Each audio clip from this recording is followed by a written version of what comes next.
Decía. Bueno, muy buenas noches.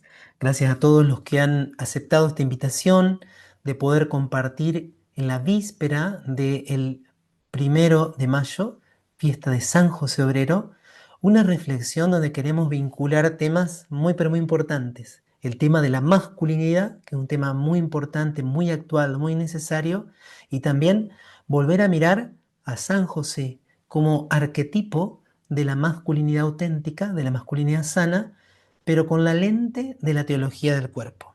Podemos acceder al misterio de San José de muchas formas. Queremos mirar a San José con la lente de la teología del cuerpo, pero también queremos mirar la masculinidad con la lente de San José. Como que estos tres conceptos, estos tres elementos puedan iluminarse recíprocamente, guiados por la reflexión en torno a la palabra de Dios y también el magisterio de San Juan Pablo II. Vamos a pedir la intercesión de San José para este momento de conversación, poniéndonos en la presencia de Dios, en el nombre del Padre, del Hijo, del Espíritu Santo. Amén. Querido Padre José, humilde Hijo de Dios, me entrego del todo a vos. Enséñame a obedecer, que yo me sepa ofrecer donándome y siendo luz, que aprenda a llevar mi cruz con gran amor cada día, que con tu esposa María lo imite siempre a Jesús. Amén. San José, ruega por nosotros.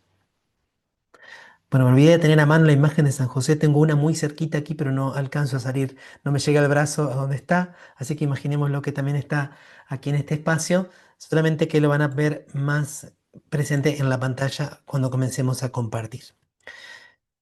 José de Nazaret, arquetipo de masculinidad sana y santa. A propósito, he elegido este título utilizando esta expresión arquetipo que tiene tanta hondura en el nivel filosófico y en la historia del pensamiento, que es mucho más que un modelo, es algo mayor, como que está debajo de tantas representaciones que tenemos sobre lo masculino. Creemos que San José es mucho más que un simple ejemplo, es alguien a quien Dios quiere volver a mostrarnos en este tiempo de la historia para que los varones podamos reaprender lo que es la masculinidad, una masculinidad sana y santa, que es otro de los ejes que quiero compartir con ustedes, es que junto a Jesús y en la gracia hay no solamente santidad, sino que hay sanación, y hay orden, y hay belleza, y hay plenitud. Porque la naturaleza y la gracia no se oponen entre sí, sino que la gracia plenifica y lleva a su máxima expresión la naturaleza. Y también vamos a querer compartir estas claves de la teología del cuerpo para comprender también la masculinidad. Este va a ser el orden de los temas. Primero vamos a plantearnos por qué hablar hoy de masculinidad. Vamos a retomar muy brevemente el hilo conductor de la teología del cuerpo, tomando como punto de partida la frase de Jesús a los fariseos en Mateo 19, al principio no era así. Después vamos a mirar a San José en momentos fundamentales de su vida tal cual lo describe los santos evangelios, especialmente el Evangelio de Mateo, que es el Evangelio de José. Esas 5 claves de la teología del cuerpo que nos van a servir para profundizar en el misterio de la masculinidad, masculinidad imagen de Dios, la esencial dimensión filial, el varón como custodio de la mujer, la masculinidad plena como paternidad y una masculinidad madura en la gracia.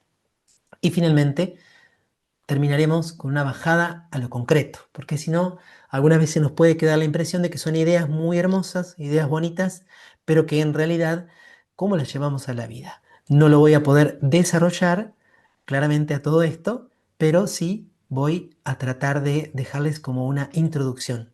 Entonces, ¿por qué hablar hoy de la masculinidad?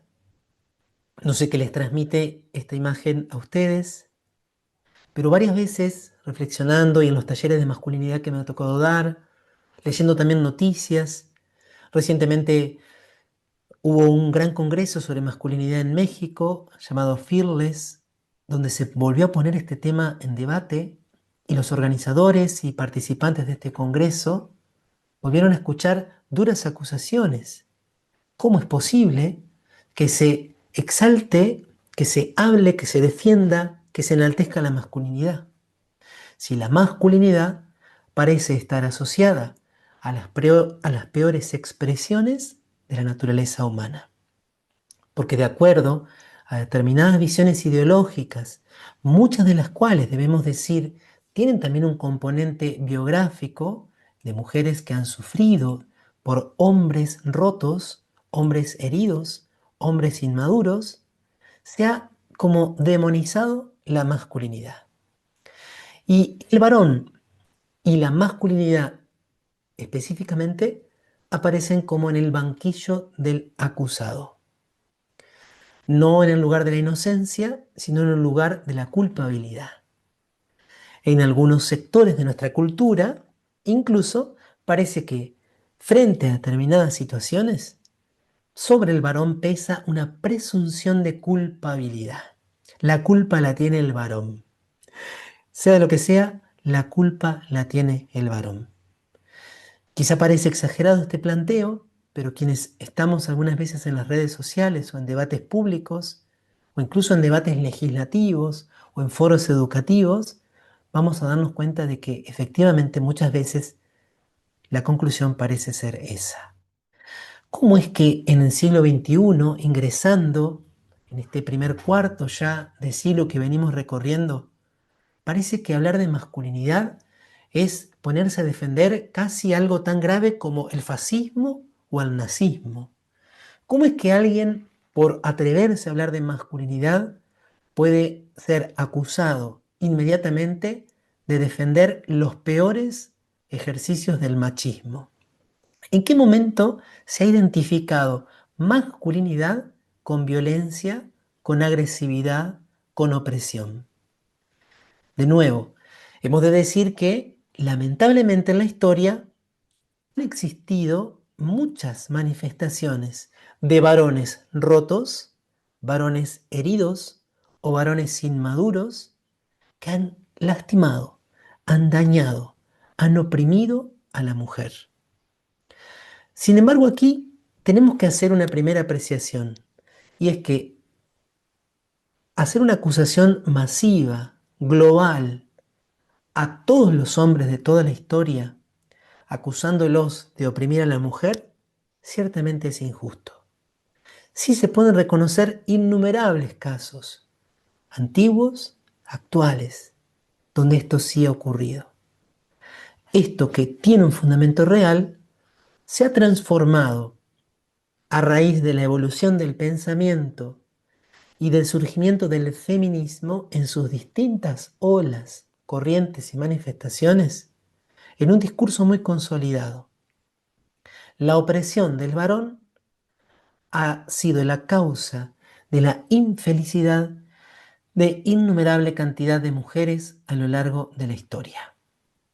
Y entonces el movimiento feminista tiene un punto de partida real y tiene ideales y motivaciones muy nobles. Sin embargo, hay dos momentos en donde el feminismo se comienza a aliar y a identificar con expresiones filosóficas que vuelven a convertirlo, que tienden a convertirlo en un elemento peligroso. Podemos mencionar aquí ese feminismo liberal de principios del siglo XX que expresaba: la mujer tiene que poder romper con todo estereotipo, puede hacer lo que ella quiera, puede decidir siempre lo que decida sin tener que rendir cuentas a ninguna instancia superior. La mujer tiene que poder tener exactamente los mismos derechos que tiene el varón, a los cuales accede el varón. Y por supuesto que esa afirmación en sí encierra una gran parte de verdad, pero esta afirmación desgajada de una antropología adecuada llevó que, por ejemplo, se manifestara como necesario paso de la liberación femenina el acceso libre y gratuito a todas las formas de anticoncepción, incluida el aborto, por ejemplo. También, cuando se alía con la corriente filosófica vinculada al marxismo, este feminismo liberal va a aplicar las leyes de la dialéctica y de la lucha que en el planteo marxista se había trasladado al campo de la economía, al interior de la pareja humana. Y entonces, si en el esquema marxista el que tiene el capital es el opresor y el proletario, es decir, el trabajador, es el oprimido, se aplica esa visión al interior de la pareja. El varón es el opresor, la mujer es la oprimida. De nuevo, lamentablemente, muchas veces así ha ocurrido en tantas situaciones dolorosas. Y los varones que estamos aquí presentes también tenemos que hacernos como un mea culpa y quizás en nombre de tantos varones que han lastimado a las mujeres, no debemos dejar de reconocer y de pedir perdón. Sin embargo, la consecuencia va a ser que, así como se planteó la revolución del proletariado en contra de los detentores del capital, y esa revolución necesariamente era violenta, y esa revolución implicaba derrocar a aquellos que poseían el capital y destruir toda forma o toda estructura social que pudiera prolongar esos esquemas, se aplica el mismo principio a la relación varón-mujer. Dicho de manera más sencilla, a través de la alianza entre feminismo y pensamiento dialéctico, pensamiento marxista, la única manera de empoderar a la mujer era aniquilando, destruyendo, disminuyendo, desvalorizando al varón. La única manera. No hay forma de elevar a la mujer sino rebajando al varón. Y entonces luego llega un paso ulterior, porque se comprueba muy fácilmente que esta lucha entre los sexos, si bien parece lograr algunos de sus objetivos, finalmente toda lucha, toda guerra, toda batalla trae dolor, trae destrucción, trae cansancio. Van a surgir aún planteos más profundos, aliados con ese feminismo que llamamos radical y con otra corriente de pensamiento que es el existencialismo. Va a decir una de las pensadoras más vinculadas a esta corriente: no se nace mujer, llega una a serlo. Esto quiere decir que el cuerpo no tiene ningún tipo de importancia a la hora de determinar lo que es una mujer y por lo tanto tampoco va a tener demasiada importancia para determinar qué es un varón. El cuerpo no tiene tanta importancia. La cuestión de la identidad solamente radica en un plano cultural y en un plano de autopercepción. De modo que queda servido el terreno, queda preparado el terreno para la llegada de la ideología de género, que va a plantear que las identidades sexuales no son en realidad algo estable, algo fijo, algo estático, y que eso es muy bueno, y que cuanto más se puedan difuminar las identidades masculinas, femeninas, y por ende, cuanto más las desvinculemos del cuerpo, que sigue siendo todavía y va a seguir siendo así, salvo que llegue la última etapa de esta evolución, cuanto más desvinculemos la identidad masculina y femenina del cuerpo, cuanto más abramos el abanico, cuando salgamos más de la polarización celeste, rosa, y se abra el arco iris multicolor, más paz, más armonía, más alegría, más libertad habrá en la sociedad. El fenómeno queer, es decir, este género fluido, este género cambiante, que puede ser hoy uno, mañana otro, pasado otro, que puede ser algo nuevo que no existió todavía hasta ahora, se presenta entonces como el mayor aliado de la paz. Si desaparece masculino y femenino, desaparece el conflicto, según este relato. Esto, que parece exagerado, si alguno de ustedes nunca lo escuchó de los expositores directamente, puede parecer el padre Leandro está divagando. No estoy divagando, realmente es así.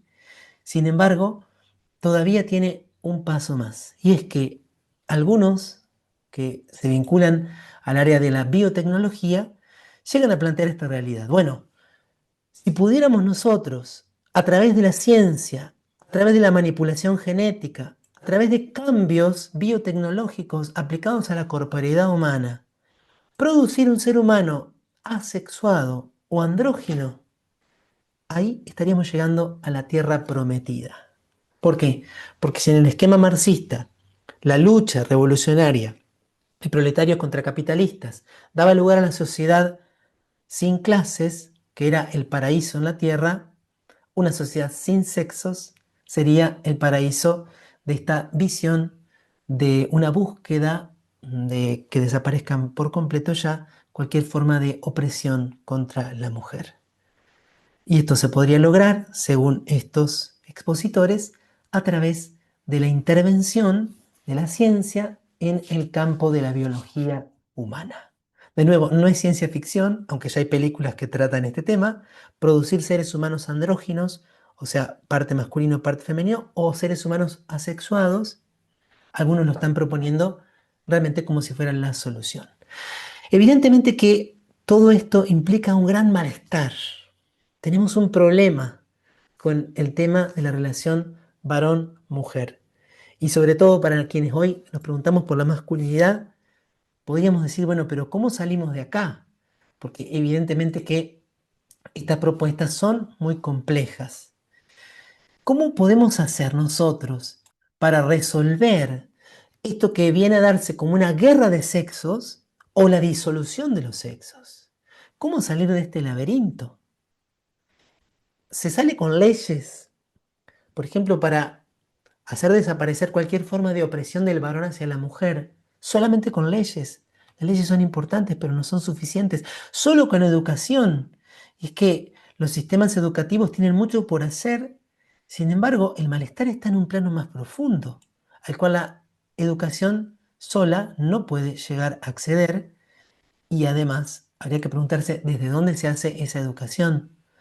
Es desconstruyendo que vamos a encontrar la raíz, la solución, la claridad, la libertad. Nosotros creemos que hace falta algo más profundo, más elevado, porque de los laberintos la forma más fácil y más rápida de salir es hacia arriba. Preguntémosle a Dios para volver a entender de qué manera podemos vivir en alianza, en armonía, en comunión, varones y mujeres. Y para los que somos varones, cómo comprender adecuadamente la masculinidad y si tiene sentido, si es importante, si es valioso ser auténticos varones, preguntémosle a Dios. Esta respuesta, entonces, es la que nos va a dar la teología del cuerpo. Yo sé que algunos de ustedes ya tienen bastante formación en teología del cuerpo, quizá alguno escucha por primera vez hasta la misma expresión, teología del cuerpo. ¿A qué nos referimos con teología del cuerpo?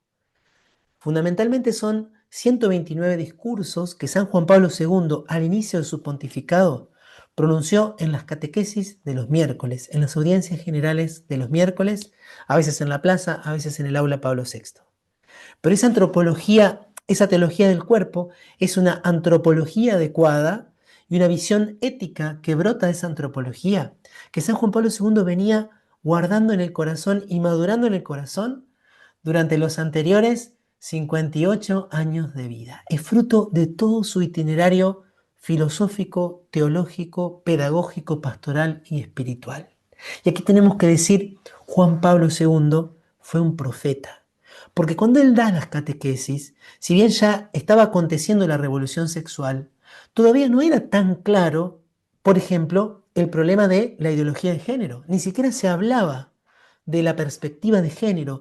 Y la palabra género todavía entonces tenía un sentido de sinónimo de sexo. Juan Pablo II fue un profeta. Él vio venir el gran problema que se viene para la sociedad, para la cultura y para el mundo, es el problema de la relación entre el varón y la mujer.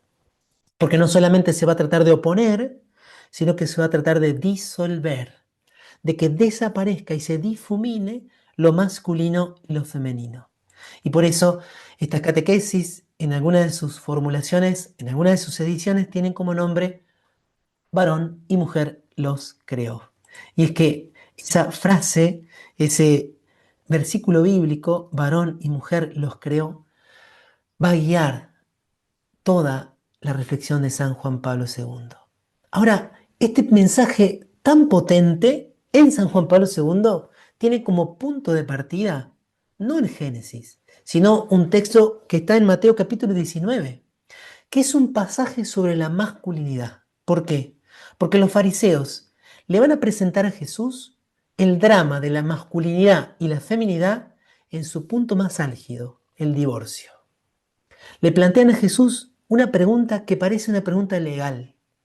¿Es lícito divorciarse de su mujer por cualquier motivo? Parecía que simplemente estaban preguntando, ¿se puede o no se puede? ¿Está bien o no está bien? ¿En qué circunstancias es admisible el divorcio y en cuáles no? Pero la pregunta es una pregunta antropológica y sobre todo es una pregunta sobre el varón.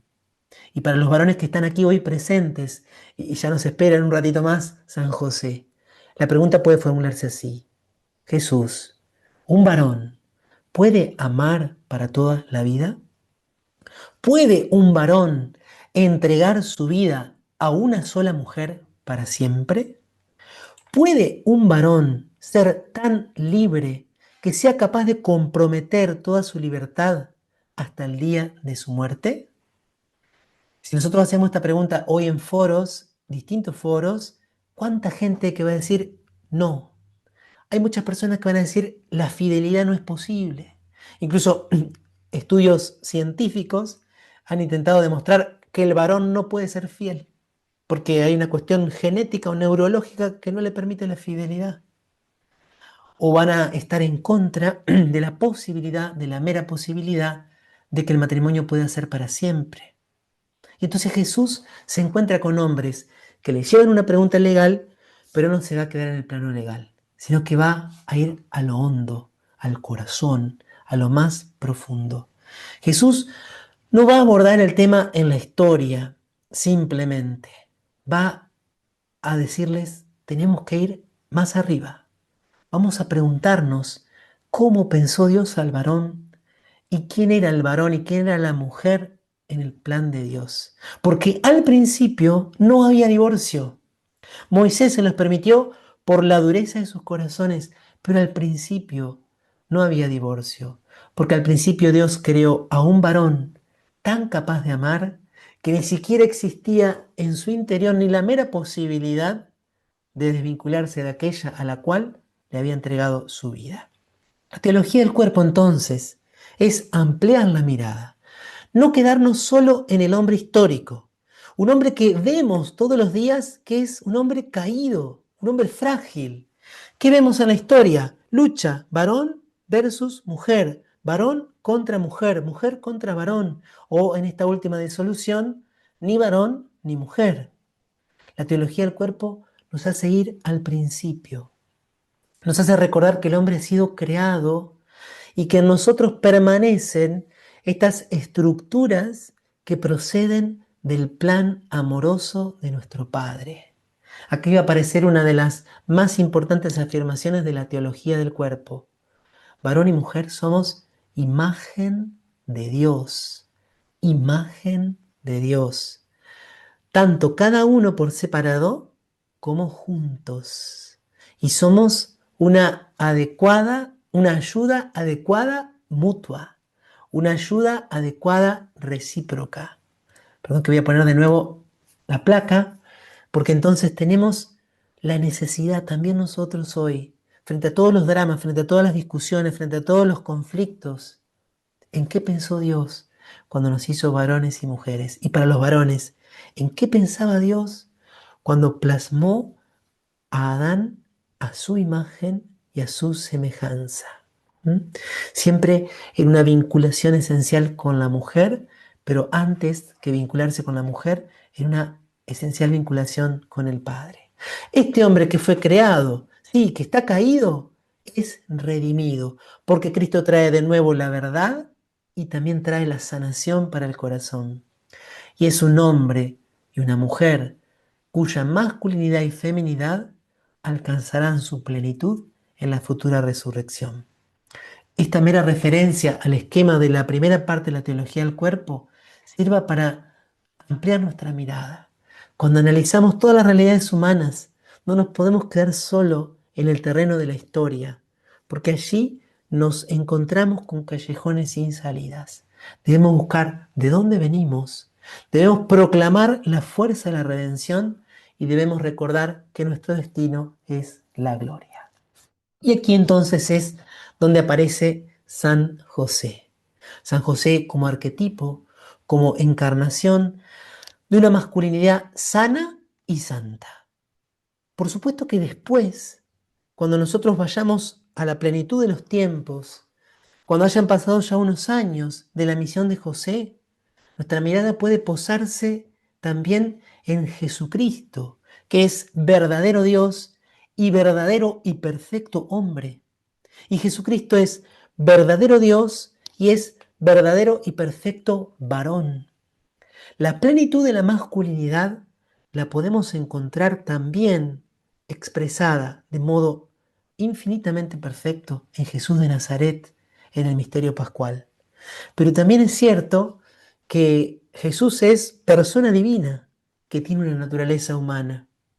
Por eso, además de mirarlo a Jesús, también Él ha querido dejarnos un ícono de masculinidad en este varón a cuya sombra creció, en cuyas rodillas aprendió, en cuyo taller se formó y fue formado por San José, cuyos silencios, palabras, miradas, cuya fuerza forjó su propia masculinidad.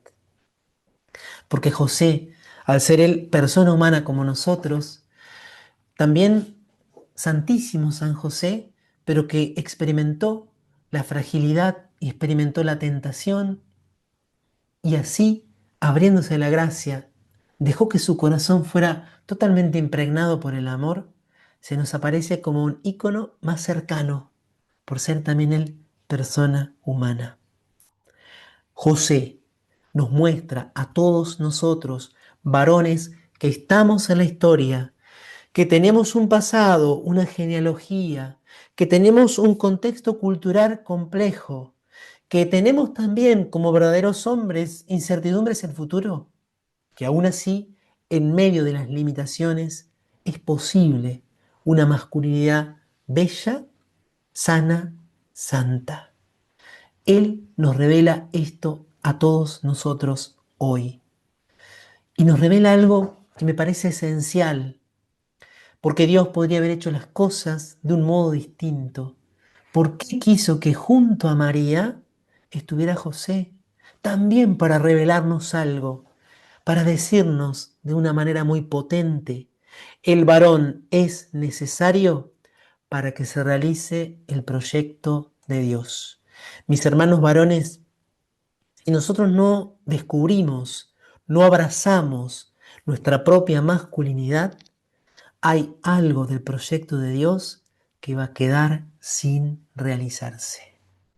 Por eso es tan esencial, es vital, y no estoy siendo grandilocuente a propósito ni exagerado, es que el proyecto de Dios cuenta con nuestro sí, pero nuestro sí no es un sí asexuado, indiferenciado.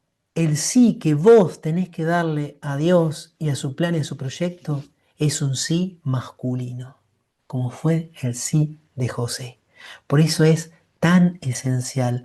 La santidad a la cual te llama Dios, querido hermano, es una santidad masculina, que tiene un matiz, que tiene una dimensión, que tiene una tonalidad diferente de la santidad femenina. Al principio era así, y por el misterio de la redención, también hoy puede ser así.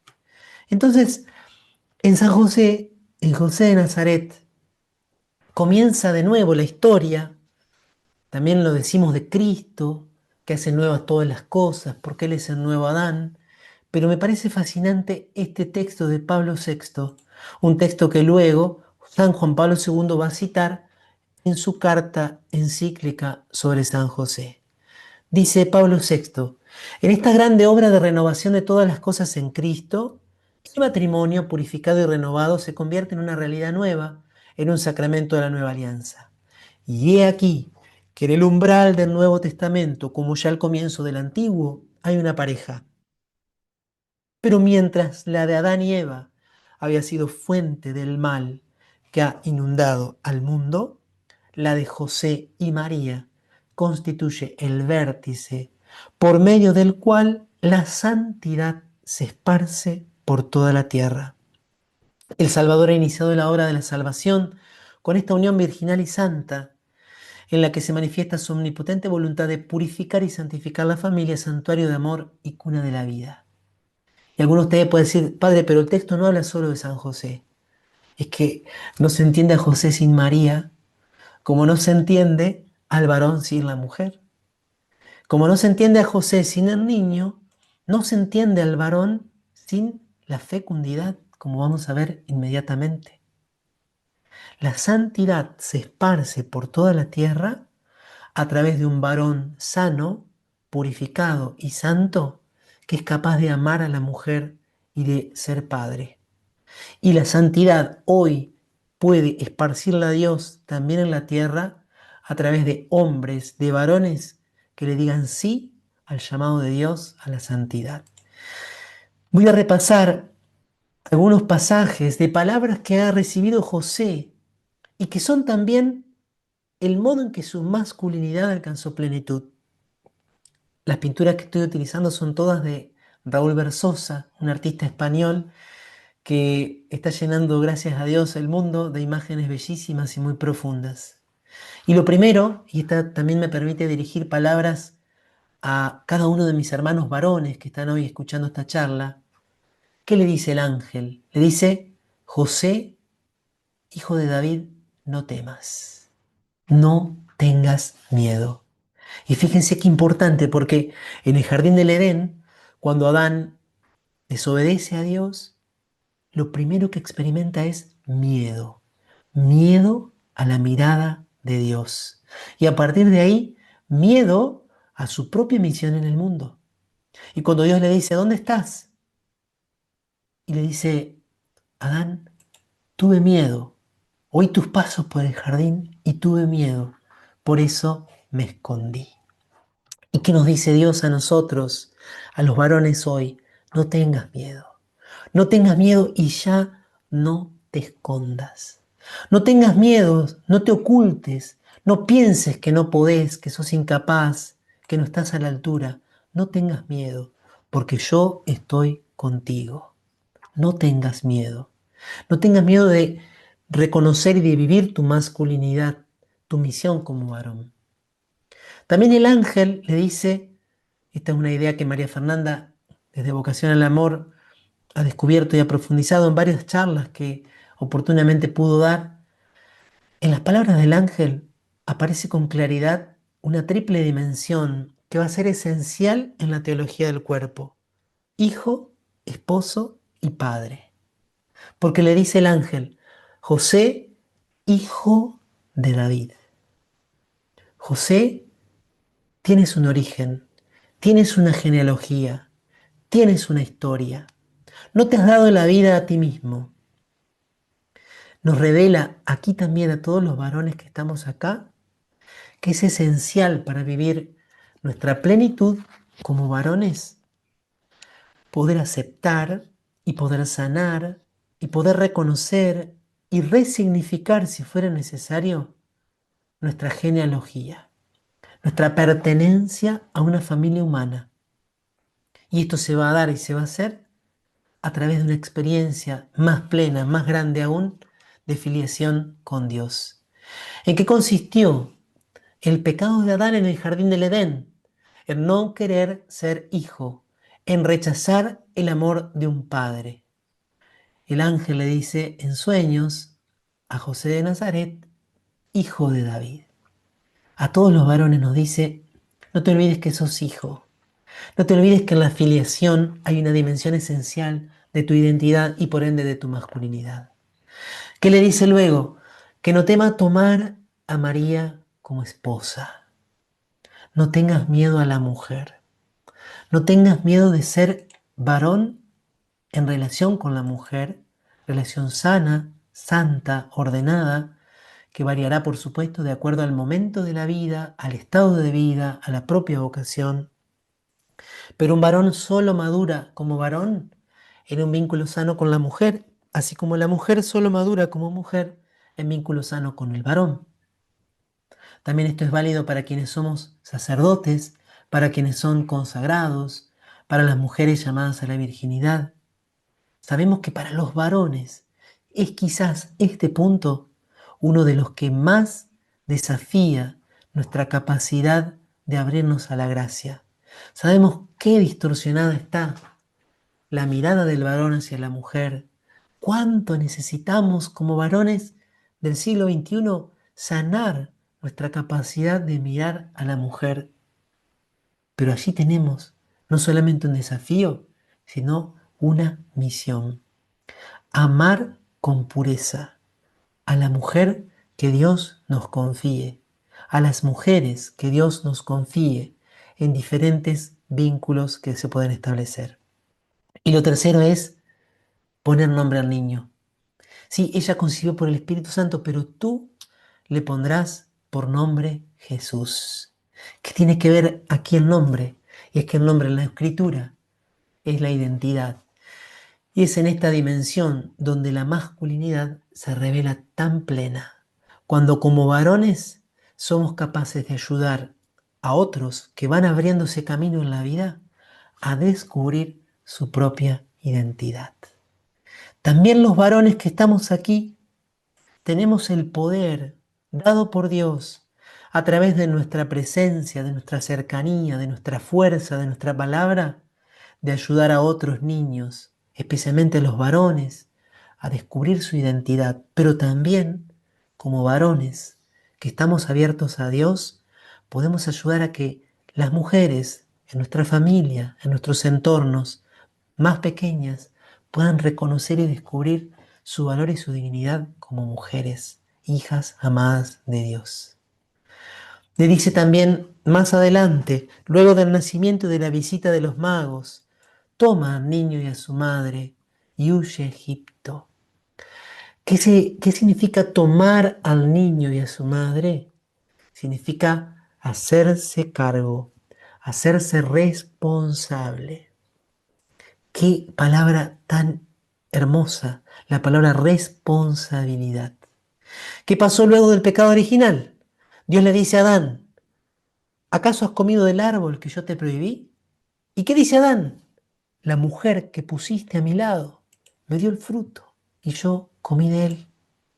La irresponsabilidad, la incapacidad de hacerse cargo de su libertad, marca, define y expresa ese varón herido. José, en cambio, es un varón que se hace cargo, que responde, que dice sí, aquí estoy. No hay madurez masculina sin una potente, una clara responsabilidad.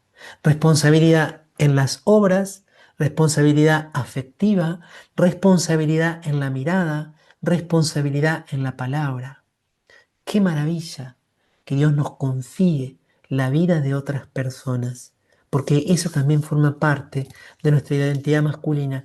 Y sobre todo aquí aparece expresado que al varón como a José se nos invita a proteger la feminidad y la vida naciente, proteger el misterio de la mujer, proteger esa riqueza inagotable, originaria, pura, que es y que porta toda mujer que viene a este mundo. A eso te invita el Señor, a eso te invita hoy también a vos, no solamente a José. Cuántos ataques hacia la feminidad, cuántos ataques hacia la vida naciente, cuántos ataques a la inocencia de los niños, cuántos ataques a la infancia. Los varones estamos llamados también como José a estar allí firmes en la brecha, como custodios de estos tesoros que le pertenecen al Señor. Para proteger es necesario entonces el heroísmo, la abnegación, el valor, la valentía. Son palabras que quizás nos suenan un poco desacostumbradas, pero que a todo varón nos remueve algo muy profundo. Porque todos los varones, creo yo, o muchos de nosotros, cuando éramos niños, nos ilusionaban las historias de héroes o de superhéroes. Y nos parecía algo grandioso salvar el mundo, dar la vida, sacrificarnos. Y la cultura a veces nos dice, no, no, no, es que cuántas veces incluso las mujeres dicen, no necesitamos que nadie nos salve, nosotros nos salvamos solas. Y eso desalienta y desanima esa capacidad innata que por voluntad de Dios el varón tiene de sacrificio y de abnegación. Porque es que muchas mujeres realmente dicen, no, no necesitamos de ustedes porque las hemos lastimado mucho. Pero una mujer que descubre un varón capaz de darlo todo, de entregarse sin límites, sin medidas, esa mujer se siente feliz del sacrificio que otro puede hacer por ella. José se sacrifica, incluso sacrifica algo tan legítimo para un varón como era la vivencia de un matrimonio en el abrazo conyugal, cuando Dios le invita a custodiar la virginidad de María, viviendo un matrimonio en castidad perfecta. Hasta ese nivel llega también su heroísmo y su abnegación. La clave aquí es que si no podemos imaginar la infancia de Jesús sin José, ¿qué hubiera pasado de María cuando Herodes quiere matarlo sin José? Así vos y yo, todos los varones, tenemos una tarea esencial, irrenunciable. Somos necesarios. Sos necesario. Sos necesario. Perdón que repita, no es porque no sé qué decir después, sino que quiero que esto se grabe a fuego. Tu masculinidad es un tesoro increíblemente valioso y no permitas que nada ni nadie te haga dudar de ese valor. Entonces, ¿cómo nosotros podemos permitir que la teología del cuerpo ilumine el misterio de la masculinidad? Pues llegando ya a la recta final de la charla. Yo voy a mencionar 5 ideas, algunas ya las esbocé, la voy a decir de dos maneras distintas y después la vamos a aplicar en San José para que mañana en la fiesta de San José Obrero sigamos meditando. Primero, somos imagen de Dios en nuestra masculinidad. Las mujeres también son imagen de Dios a través de su feminidad, pero ahora les hablo especialmente a los varones. Es que entonces la masculinidad no es solo un dato biológico, ni siquiera es solo un dato psicológico, tu masculinidad es un dato teológico. Si tu masculinidad queda oculta, Dios queda escondido. Si tu masculinidad florece, si tu masculinidad se expresa, Dios se hace más presente en la historia actual. Imagen de Dios.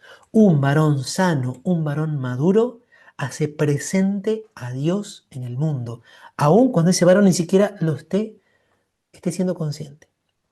Y después aparecen estas tres dimensiones que estaban insinuadas en el diálogo del ángel a José y que son para nosotros en Vocación al Amor con María Fernanda claves para el trabajo espiritual, el camino pedagógico que queremos realizar. Primero, nuestra dimensión filial fundamenta la identidad masculina. Somos esencialmente hijos y solamente cuando comprendemos la belleza, la hondura, que implica ser hijos, podemos ser varones felices y plenos. Hijos de Dios, pero también hijos que tenemos un vínculo sano, reconciliado y armonioso con nuestra propia familia de la tierra. Y esto se expresa ¿por qué? Porque el cuerpo tiene un significado filial. Por eso es teología del cuerpo. No me puedo extender. En nuestros talleres lo explicamos con mucho más detenimiento. La segunda dimensión es lo que Juan Pablo II llama el significado esponsal del cuerpo, que implica que nuestro cuerpo de varón es capaz de expresar el amor y convertirse en un don. Y eso que vale para todas las relaciones humanas, se expresa de modo privilegiado cuando el varón es capaz de volverse un don para la mujer y la mujer es capaz de hacerse don para el varón recibiéndolo. El varón sano y santo recibe entonces la misión de custodiar la dignidad de la mujer. Hay una de las citas más preciosas de la teología del cuerpo, donde Juan Pablo II dice, Cristo confía la dignidad de toda mujer a todo varón, de cada mujer a cada varón, y viceversa. Pero nosotros los varones lo tenemos como una misión muy especial, sobre todo por el misterio de la mirada masculina y lo que puede generar en la mujer. Y por supuesto, la tercera dimensión es la de la fecundidad. La masculinidad solo se vuelve plena cuando se vuelve paternidad. Por eso es una verdadera tragedia, pero sin aquí culpar, porque no se trata de acusar a nadie, es más bien un síntoma trágico de nuestra época que hoy uno escuche con tanta frecuencia adolescentes y jóvenes que dicen, yo no voy a tener hijos, yo voy a hacer mi vida y no voy a tener hijos. Porque en el plan de Dios nada es más elevado que la fecundidad, que dar vida. Claramente en la teología del cuerpo descubrimos que no solo se da vida biológica, también la fecundidad espiritual es importante. Pero quien eligiera vivir para sí mismo, cerrándose por completo a la vida, está frustrando la más elevada de las realidades que lo vincula con Dios. Entonces, todo varón está llamado a ser padre y todo varón madura en la medida en que elige y vive en plenitud la paternidad. Y una última idea es que la masculinidad alcanza su esplendor abierta a la gracia. Cuanto más cerca estamos de Dios, más cerca estamos de nosotros mismos y de nuestra propia felicidad y plenitud. Aquí en la columna de la derecha he expresado estas mismas claves, estas 5 claves, de un modo un poco diferente. Lo voy a mencionar solo y voy a pasar a la siguiente placa. Entonces, cada varón revela algo único e irrepetible de Dios, porque sí, nosotros en Vocación al Amor y desde la teología del cuerpo podemos reconocer algunos elementos de la masculinidad, pero todos somos únicos, originales e irrepetibles. Y si la dimensión filial es clave, es necesario que nosotros sanemos nuestra relación con el origen para poder ser don. Y también que descubramos que en la relación recíproca con la mujer se revela que somos don y que estamos llamados a ser un don. Si le preguntan a un varón, decime en pocas palabras, ¿en qué consiste tu misión?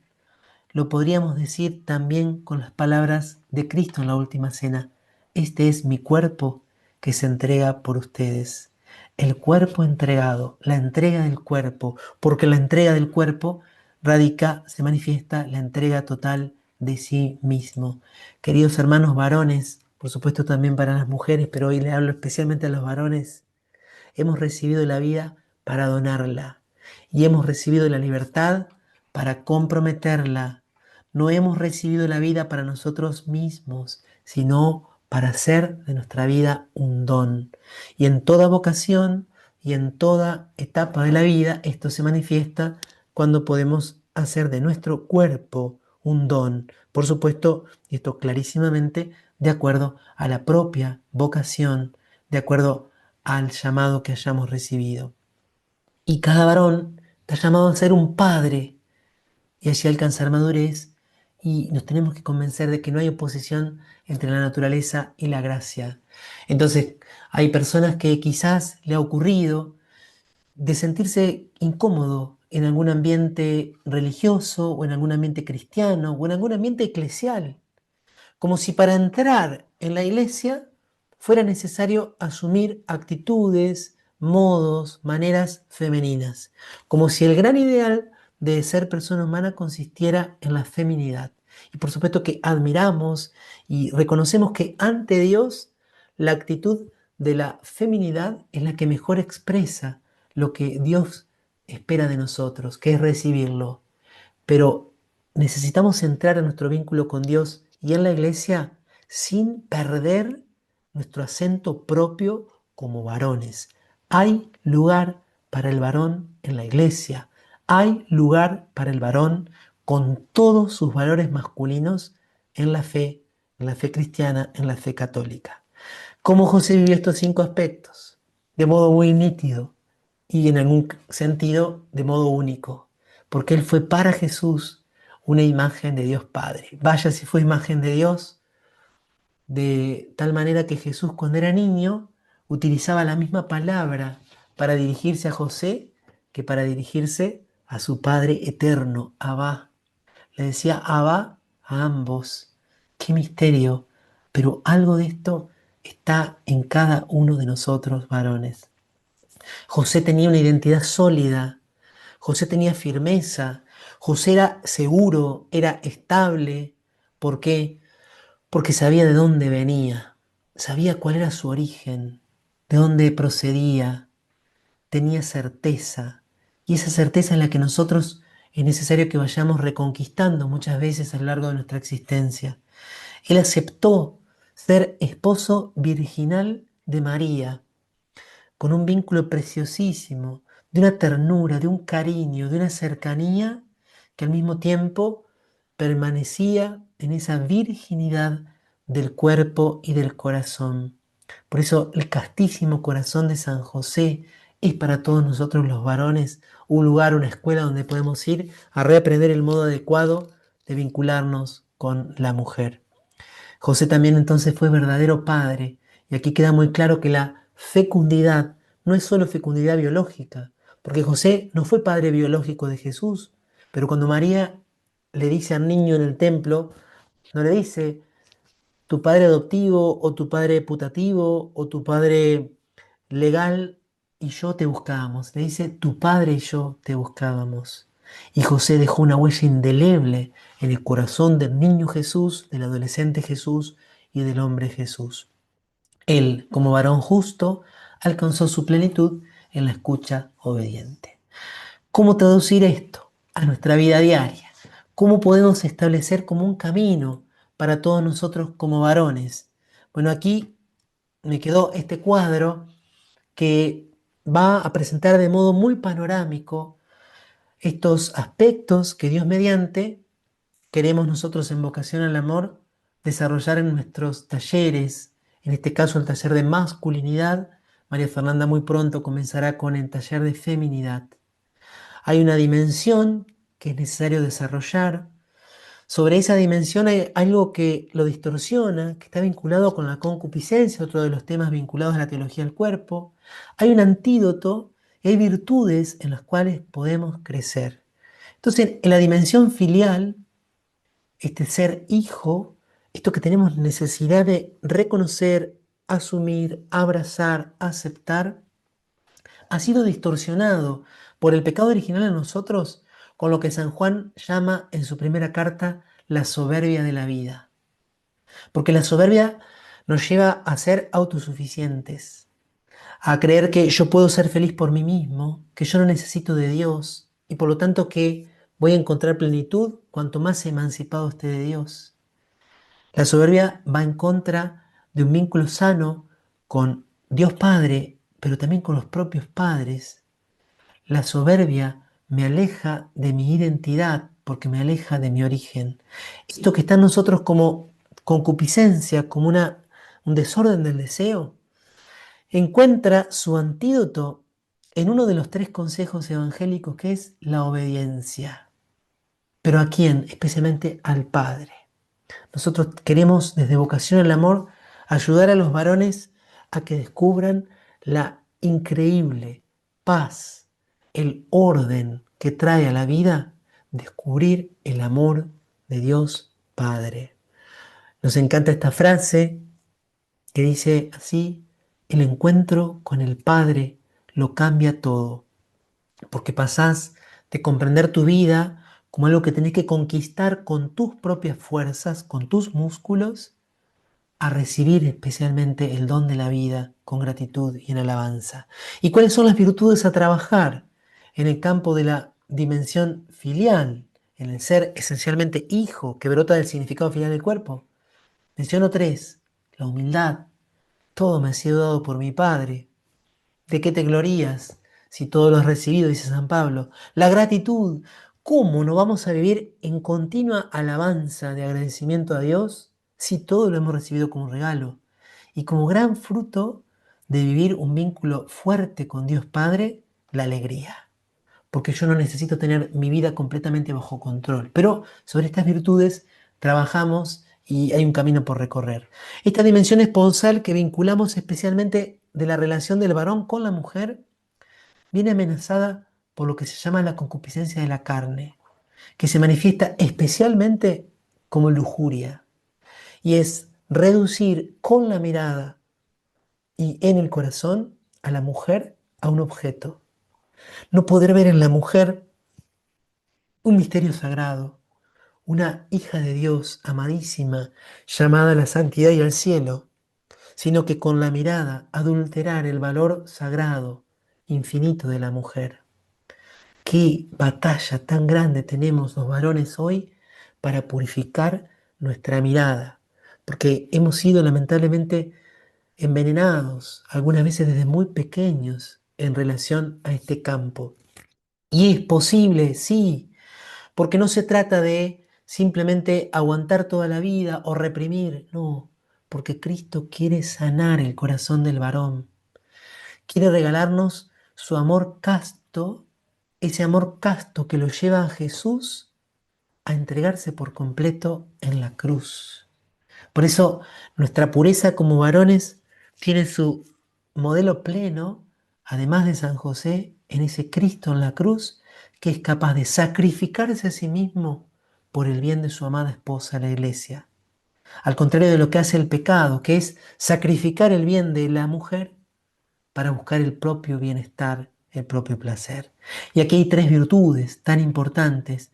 La virtud de la pureza, increíble, maravillosa, bellísima virtud de la pureza, que con la enseñanza de Juan Pablo II redescubrimos en su auténtico esplendor. Pero también asociada a la pureza, la necesidad del varón de trabajar en la sobriedad y en la mansedumbre.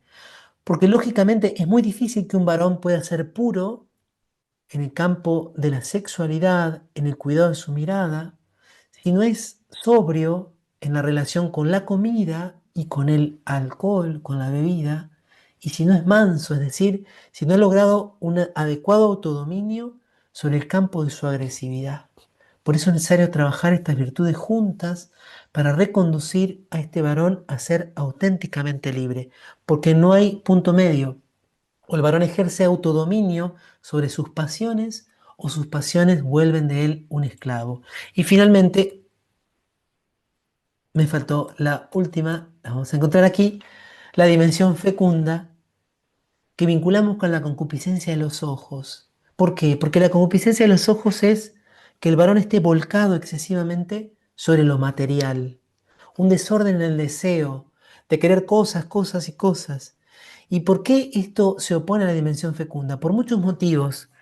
Por un lado, porque cuántas veces los varones se vuelcan excesivamente al campo de la economía, del trabajo, y descuidan los vínculos tan necesarios que se dan a nivel de la familia. ¿Cuántos hombres llegan a veces a la madurez y dicen, ¿por qué no pude pasar más tiempo con mis hijos? ¿Por qué no me dediqué con más esmero a escucharlos, a acompañarlos? Y a veces ha sido el materialismo, la ambición o la avaricia, pero también en el campo de la doctrina de la iglesia, preciosa enseñanza que invita a los esposos a la generosidad en el don de la vida, puede ser a veces el miedo, la desconfianza en relación a lo material, lo que impida a hombres llamados a ser padres generosos, a ser mezquinos en el don de la vida. ¿Cómo se trabaja esta dimensión de la fecundidad? Podríamos decir muchísimo más, abriéndose en docilidad y en pobreza al Espíritu Santo. Confianza en el Espíritu Santo, docilidad a su acción. Aquí queremos trabajar, si Dios quiere, en el próximo taller de masculinidad, en estas virtudes de la generosidad, que también queremos llamar magnanimidad, la abnegación como capacidad de sacrificio y el desprendimiento. ¿Cuánto podemos crecer? Por eso no quería dejar de comentarles, próximamente comenzará este taller de teología del cuerpo, que en este caso sí sería solamente para varones, inicia el lunes 11 de mayo y quiere ser justamente también de la mano de San José, un camino de restauración en Cristo para el corazón del varón. Pero terminemos contemplando el rostro de este Hijo de Dios, Hijo de David, esposo de María, Padre de Jesús en la tierra. Y te queremos entregar, José, la vida, nuestros corazones, especialmente el corazón de mis hermanos varones. José, te pido que todos aquellos varones que estén escuchando, que escuchen esta charla, sientan ellos también con mucha fuerza en sus corazones esta llamada a la santidad, a no tener miedo, a confiar en el poder de Dios, a confiar en la fuerza de la gracia. No existe ningún pecado más fuerte que el poder de la gracia de Dios. No existe ninguna herida tan profunda que el Espíritu Santo, que la sangre de Cristo no puedan sanar. José, vos que viviste totalmente abierto a la acción divina, regálale a todos mis hermanos creer, confiar, abrirse más y más al poder infinito de Dios. Querido Padre José, humilde Hijo de Dios, me entrego del todo a vos. Enséñame a obedecer, que yo me sepa ofrecer, donándome y siendo luz, que aprenda a llevar mi cruz con gran amor cada día, que con tu esposa María lo imite siempre a Jesús. Amén. Castísimo corazón de San José, custodia mi esperanza, mi pureza y mi fe.